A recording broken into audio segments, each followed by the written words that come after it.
This video is a follow-up on my previous video where I improved the speed of my 7740 intercity Lego train with a few electronic upgrades. While I did achieve a better performance, an irritating squeaking noise coming from the motor also worsened when the speed increased. This doesn't really sound like a healthy motor and it worried me. I'm concerned that it might be a sign of the motor's deterioration. The motor under this train is this 40-year-old motor from the 12-volt era, and unfortunately it is not designed to be easily opened or serviced. But I did receive some really helpful comments from viewers, and it turns out that many people have successfully opened these motors for service.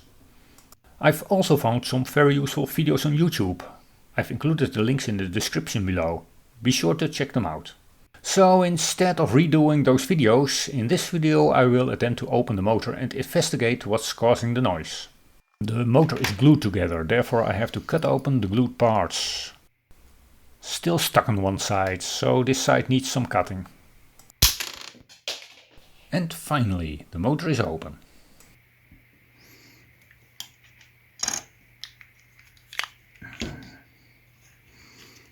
It actually looks very good inside, better than I expected. I think that I'm lucky and this motor just needs some cleaning and lubrication.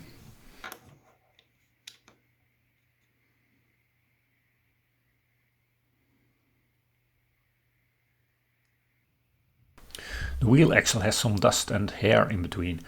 I'm going to remove the pin to be able to move the bearing down the axle and get some room to remove the dust. This appears to be a ball bearing, but I'm not sure. I don't see any axle wear, so after cleaning I can move it back and lubricate it with some oil. All driver wheels need this treatment.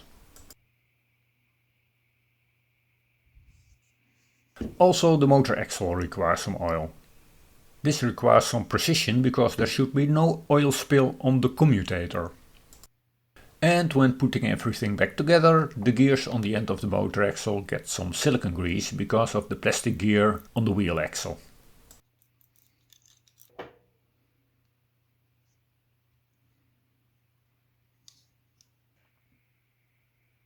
Before reassembling, a small test if everything works.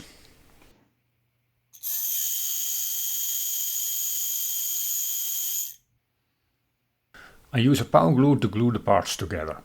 This way I am able to reopen it when needed. But I hope that this motor does not require any service for the next 40 years or so. And of course we need to test it on the track. As you can hear, the irritating motor sound is completely gone. So this was very successful. It drives very well around the track and I have some power left. So much even that I am wondering if it might have gotten even faster after this maintenance job. So I cleared the track and I tried this train on its maximum speed, but this was not very successful. Its braking distance at maximum speed is too much for the double switch. As an alternative, I recreated the track I used for the first speed test. And this is the result. The train goes above the 100 cm per second and sensor number 14 after the straight part of the track measures 120 cm per second on a regular basis. That's about 47 inches per second. That's an improvement of about 30% with the last measurements only by lubricating the motor. That is a big improvement and I didn't expect that.